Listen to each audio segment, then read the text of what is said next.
Gracias. Y le preguntaba al doctor Gersi cómo lo presento.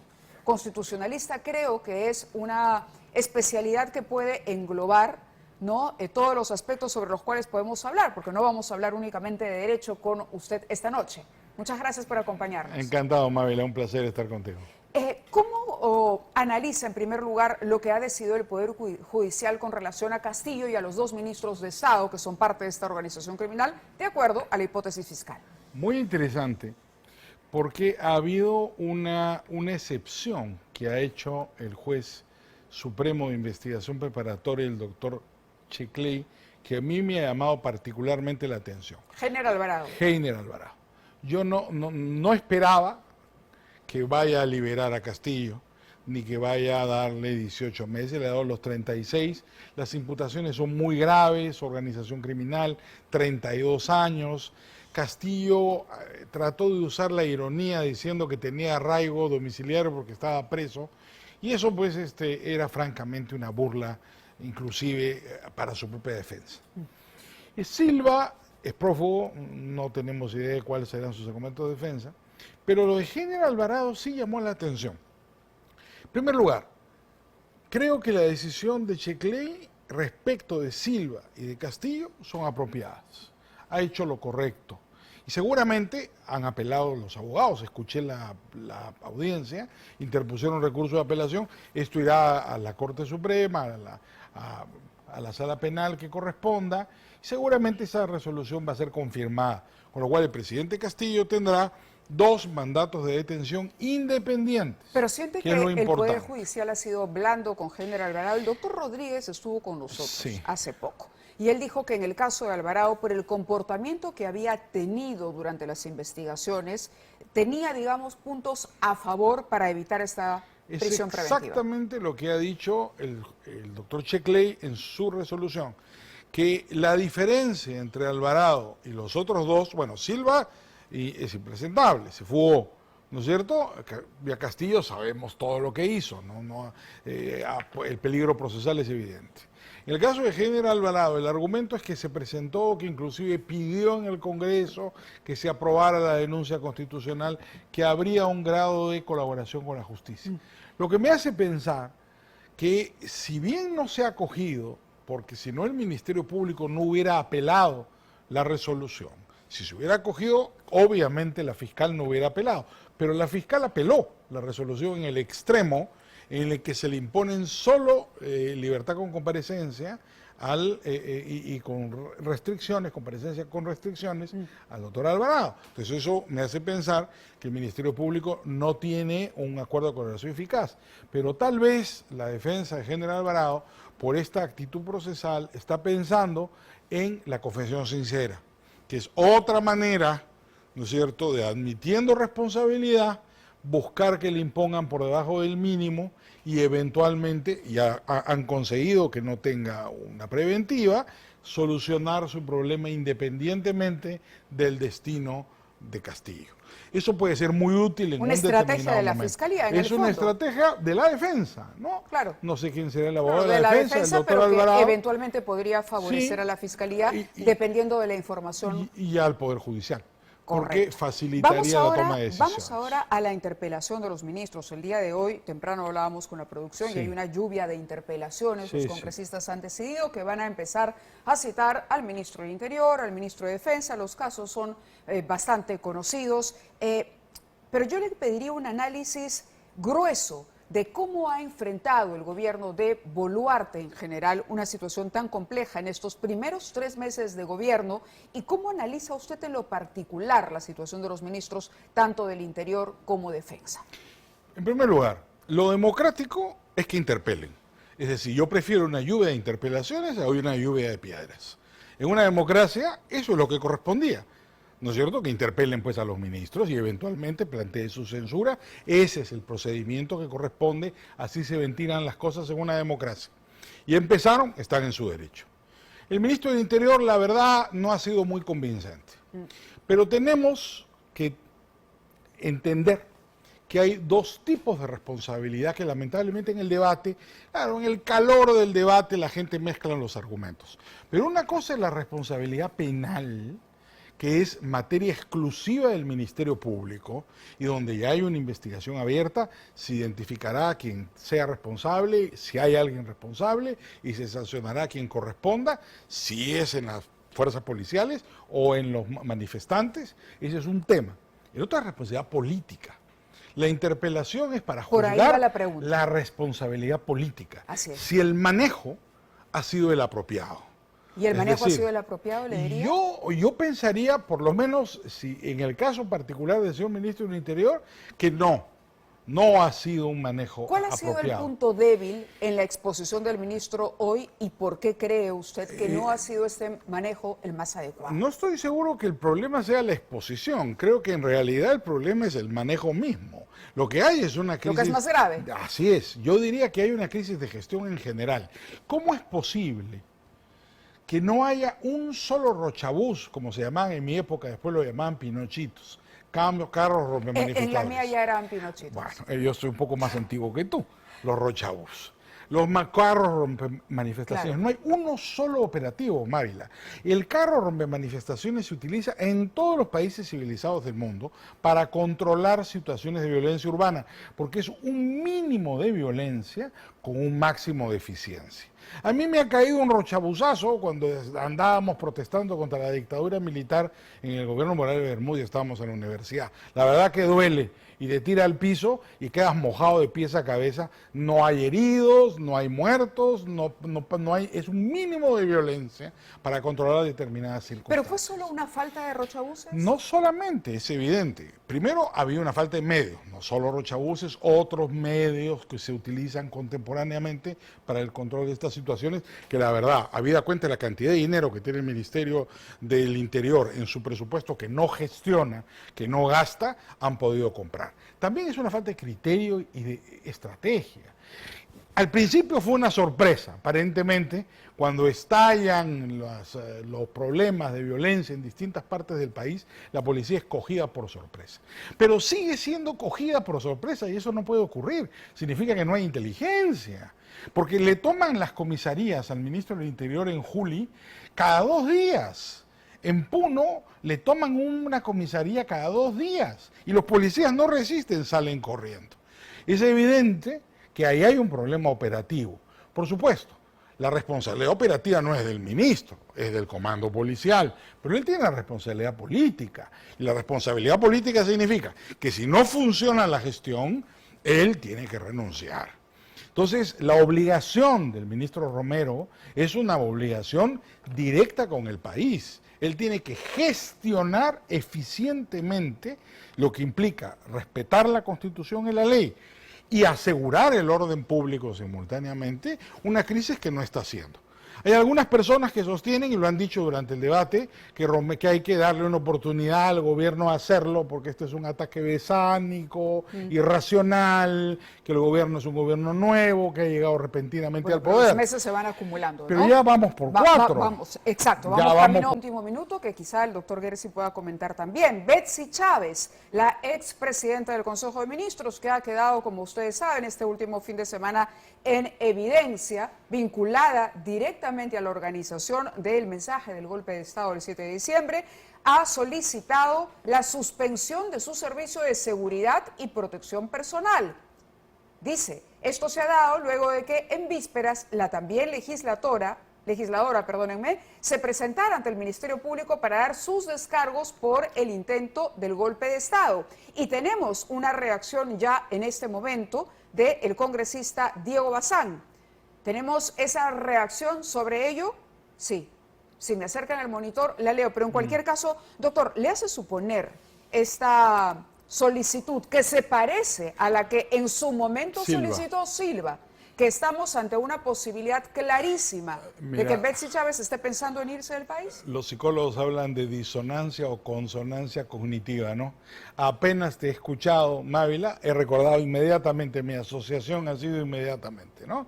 Silva. Es decir, ¿qué hizo Silva? Silva suspende su vigilancia, su seguridad para escaparse. La señora Betsy es una avesada.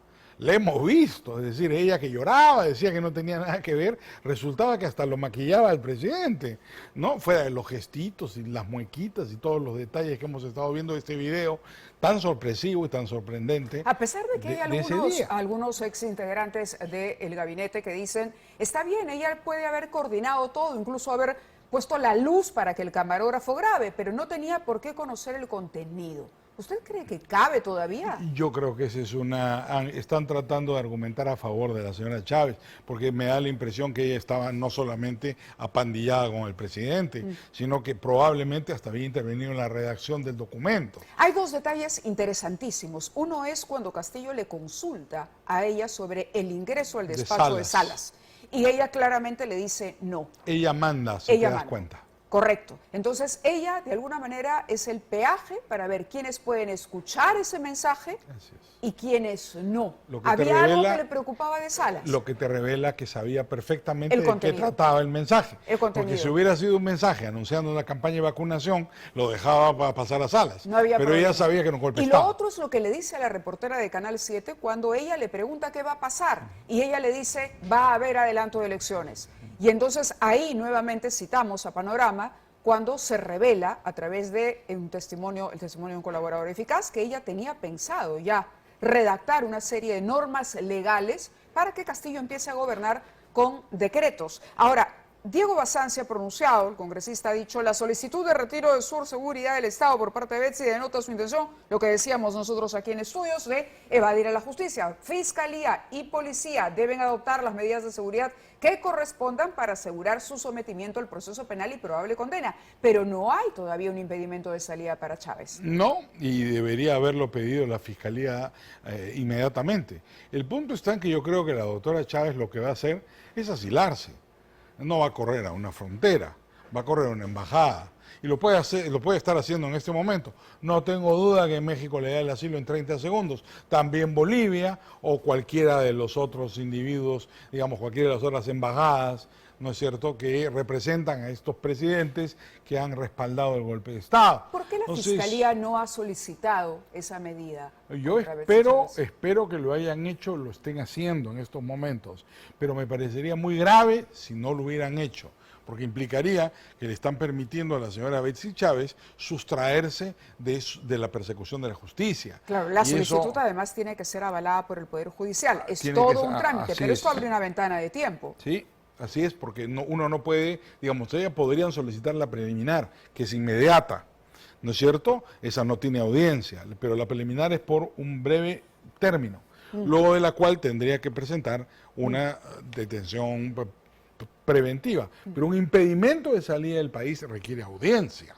y audiencia pública. Aníbal Eso Torres no lo han hecho. No era ministro, era un integrante del gabinete de asesores. Me parece que el jefe del gabinete de asesores había dejado el primerato recientemente, pero es indudable que él también colaboró, ¿no? Que de alguna manera se había formado ahí un triángulo de complicidad entre Torres, Castillo, Betsy Chávez. Y Torres ha continuado haciendo proselitismo a favor de Castillo y lo hemos visto con claridad en las aulas de San Marcos. Su situación legal, digamos, ¿lo protege por su edad o por el hecho de no haber ocupado un cargo de la jerarquía del ministro? A mí siempre me pareció que Torres tiene una importancia mucho mayor en los hechos de lo que se ha querido reconocer, por lo menos judicialmente. Yo tengo la impresión que habida cuenta que su abogado fuese el doctor Duberlí Rodríguez, que ha sido presidente de la Corte Suprema, él ha conseguido, seguramente por su habilidad como abogado, persuadir a los magistrados de la Corte Suprema de tratar con benevolencia al viejo profesor sanmarquino. Pero Torres es el autor intelectual de todo, que no me cabe duda. La señora Chávez pone el nervio, Torres pone el cerebro, Castillo puso la cara. No me cabe duda que Torres es el autor intelectual de esto, es el más inteligente de lejos. Ninguna convicción democrática. Correcto, pero legalmente ¿se puede tomar alguna medida en contra de él? Bueno, ya hubo un pedido de preventiva que no fue aceptado, ¿no es cierto? Él está con reglas de conducta, pero su conducta procesal y la conducta posterior, poniendo en peligro de alguna manera la investigación, eventualmente podría llevar al Ministerio Público a que pida nuevamente una detención preventiva. La detención preventiva en el Perú es una medida cautelar personal, por consiguiente es variable y temporal. ¿No es cierto? Una persona en libertad puede ser posteriormente detenida y viceversa. Una persona detenida puede ser dejada en libertad. Se llama cesación de prisión. Entonces, Torres, eventualmente, si el Ministerio Público, ¿no es cierto?, identificara a Torres como el personaje que yo sospecho que es, el cerebro es, el autor intelectual de la rebelión que está investigando el Ministerio Público. El ceso del golpe es Torres. El músculo, la señora Betsy Chávez, ya hemos visto ya la que mandaba. Y bueno, Castillo pues representó un papel bastante lamentable en todo esto, porque siendo el presidente... Mira lo que hizo. Acaba de decir algo, además es súper interesante. Ayer escuchábamos a Lilia Paredes en este mensaje donde clama piedad por su esposo, pero yo recuerdo la crónica del día del golpe, cuando se destaca el testimonio de los policías que escoltaban a Castillo y que narran con claridad cómo Lilia Paredes le reprochó a Pedro Castillo en el vehículo lo que había hecho. Es más, la pregunta textual era ¿qué has hecho, Pedro? ¿Qué has hecho, Pedro? Lo repitió 2 veces y la crónica en varios diarios estaba entrecomillada, eran declaraciones textuales que habían escuchado los custodios que en ese momento acompañaban a Castillo. Usted ha dicho, Betsy Chávez lo que debería estar buscando en ese momento, lo que debe estar buscando es asilo político. ¿Cómo hacemos para manejar ese frente? Porque he leído también críticas muy duras de su parte sobre el manejo que ha tenido el gobierno de Boluarte frente a la avalancha y a la campaña que han iniciado, entre otros, Obrador, en fin, Petro y demás. Y compañía. ¿No? Bueno, esa es exactamente una tarea de la policía. La unidad de búsqueda y captura, que es la unidad más importante de la Policía Nacional, debería tener una unidad de inteligencia atrás de la señora Chávez, ¿no es cierto? Y si la señora Chávez está tratando de asilarse, sustraerse de la justicia, detenerla en flagrante delito, ¿no es cierto? Porque ella estaría ahí incurriendo en un delito, ¿no es cierto?, huyendo, sustrayéndose de la persecución de la justicia. Entonces, tienen que seguirla, tienen que vigilarla, no puede quedar esto así. Estoy seguro, este coronel Colchado, ¿no?, ha resultado una persona bastante eficiente. Y yo me imagino que habrán tomado sus precauciones. Claro, pero este es el tipo de responsabilidad. Sí, cuando llega Betsy Chávez a Migraciones, no hay un impedimento para que salga, y si por otro hay una clara voluntad de López Obrador de acogerla junto a Lilia Paredes, no hay nada que hacer. Si la asila y entra a una embajada, no hay nada que hacer. El Perú ha suscrito todas las convenciones internacionales de asilo político, punto final. Se queda asilada. Pero eso no puede ocurrir, pues sería una burla a la justicia peruana. Para eso está la Policía Nacional. Ese es exactamente el tema de gestión al que me refiero. Hay cosas estratégicas de largo plazo, pero hay cosas tácticas de corto plazo. Entonces, de inmediato la policía, yo me imagino que ya han estado siguiendo a Betsy desde que apareció el video, si no antes, porque ellos ya lo sabían, la policía y la unidad en búsqueda y captura ya está informada de la existencia de esas pruebas. Claro. Pero no, los videos se entregaron a la Fiscalía el 7 de febrero. Esto que ha hecho es un claro indicio de que la señora Chávez planea escaparse. ¿No es cierto? No creo que le dé tiempo para cruzar una frontera. Como decimos, no mata gente. Entonces, que usted no se les vaya a asilar. Sí, usted ha sido duro con Dina Boluarte en algunos comentarios y ha dicho que está parapetada detrás de sus ministros, está exponiendo a los ministros, pero que todavía no se para en los zapatos de la presidenta de la República, de un jefe de Estado. Así me parece, Mabel, y lo digo con todo respeto, la señora Dina Boluarte ha llegado al poder, ¿no es cierto?, circunstancialmente, es la llamada por la ley, porque era la vicepresidenta, obviamente era de un grupo afín al de Castillo, todos recordamos perfectamente que fue la tesorera de la campaña de Cerrón, de manera que, digamos, independiente ese grupo no es, y tiene ideas políticas claramente definidas, pero optó por apartarse de Castillo, se salió del gabinete, seguramente sospechaba, si no sabía, que se venía el golpe, y se hizo un lado y estaba el presidente. En cualquier caso tuvo un buen asesor. Bueno, escuchó. Supo esperar como buena política y terminó siendo la primera presidenta del Perú. Bueno, tiene que honrar ese cargo, pues, Mávila. Sí, es la primera presidenta mujer del Perú, tiene que honrar ese cargo. Eso es un cargo de confianza democrática. ¿Y qué le falta para honrarlo? En primer lugar, dar la cara. Ella es la presidenta del Perú, no puede esconderse, como decía, atrás de los ministros. No es que el ministro vaya, no, ella tiene que dar la cara. Por ejemplo, ir a Puno. y están en Puno y enfrentar los problemas económicos y sociales que tiene Puno. Esto se ha comentado ya antes, pero por ejemplo Puno tiene una economía informal altísima de un 80% prácticamente, con presencia de minería informal y de contrabando. Puno debiera ser declarada una zona franca por 50 años, no por un año. En Puno ya la ciudad no recauda nada. ¿Cómo reincorporas a Puno a la economía nacional para que empiece a bancarizarse, para que empiecen a modernizarse? Declaras a Puno una zona franca y permites que la enorme habilidad empresarial de los puneños, no solo aymaras, hablan de los aymaras, en Puno también hay quechuas, hay mestizos, los peruanos somos mestizos, básicamente. Los puneños es un comerciante, un hombre de negocios. Bueno, démosles la oportunidad de prosperar. Dina debería dar la cara. No lo hace porque es culposa, yo le entiendo. Es culposa porque siente que ella traicionaba a Castillo. Que en efecto, cuando le gritan traidora, usurpadora, ella lo cree. Siente el golpe. Sí. Pero mira, yo estudié en un colegio jesuita y San Ignacio decía que el poder está para usarse. Entonces la señora Dina Boluarte tiene el poder, su obligación es usarlo para bien y no lo está usando. El poder no es la fuerza. Una persona puede tener fuerza, pero no tiene poder. Lo importante es que la señora Dina tenga el poder y lo use, porque la legitimidad que acusan, la izquierda dice, no es legítima. La legitimidad se gana en el ejercicio del poder. Pero ¿qué pasa si en el uso de ese poder hay más muertes? Bueno, los responsables de esas muertes, si son muertes que ocurren en infracción de los reglamentos, de la ley y de la Constitución, serán sancionados por el Ministerio Público y el Poder Judicial. Pero si es que no, si es que ocurren lamentablemente muertes, pero esas muertes están dentro de los protocolos y dentro de lo que la ley establece, forman parte del principio de restablecimiento del orden. Y le hacía esta pregunta porque en su declaración a la Fiscalía, el señor Otárola ha dicho que él no tenía conocimiento de cuáles eran las acciones que se estaban tomando a nivel militar. Inverosímil, comprenderá, ¿no? Correcto, pero además es una manera de retirarle la alfombra y el respaldo político a las Fuerzas Armadas. Muy lamentablemente. Ahí, mira, Otárola lo estaba haciendo bien, creo. Por lo menos estaba haciendo un esfuerzo de hacer una actividad política que Dina no está haciendo, ¿no? Pero cuando le quita piso a las Fuerzas Armadas y dice que no tiene idea de lo que está pasando, primero, absolutamente nadie le va a creer. A ver, que le diga eso al doctor Carguancho en una audiencia judicial, a ver si le creen, pues. Por algo no, la Procuraduría está pidiendo que no vengan con ese cuento. Que se anule la ampliación de la declaración. Por eso, creo yo, han levantado el estado de emergencia en Lima, porque Otárola está tratando de enfriar la situación.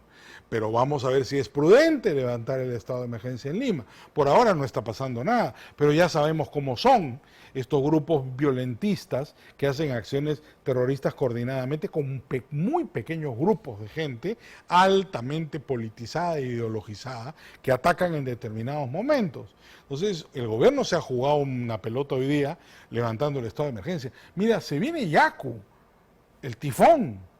Es un fenómeno del niño, aunque no lo quieran decir. Lo que vamos a tener en el norte, fuera del incendio que tenemos en el sur, vamos a tener un diluvio en el norte. ¿El gobierno va a gestionar eso adecuadamente? Yo espero que sí, pero para hacerlo, la señora Dina no puede seguir en Palacio de Gobierno. La señora Dina tiene que salir, dar la cara, ganar en las calles la legitimidad que sus enemigos dicen que no tiene. Entonces, pero si se queda paralizada de miedo, pensando en que si renuncia la van a meter a la cárcel 30 años, simplemente lo que va a pasar es eso. ¿Es lo que pasaría, doctor Gersi? Bueno, si no gestiona, si no cumple, si fracasa, si se precipita el gobierno por incapacidad, las responsabilidades la van a alcanzar, ¿no? De acuerdo. Ahora, ¿cómo manejar desde el punto de vista constitucional, como para decirle en efecto a la señora Dina Boluarte que ella tiene poder y que lo puede utilizar y que el uso de ese poder no necesariamente le va a resultar cual efecto boomerang en contra de ella, porque pareciera que ella duda. Ella dice, tengo poder, pero si lo uso me arriesgo a los excesos y por lo tanto esto me puede jugar en contra. Entonces, el día que yo deje la presidencia, ¿no?, me va a pasar como a otros presidentes, me abrirán comisiones en el Congreso y probablemente terminaré en la cárcel si este tema de las muertes no ha quedado claro. ¿Cómo se manejan los hilos de la política en una situación de violencia que todavía no ha sido controlada en Puno y que tiene amagos de incendio en otras regiones. Lo has dicho muy bien.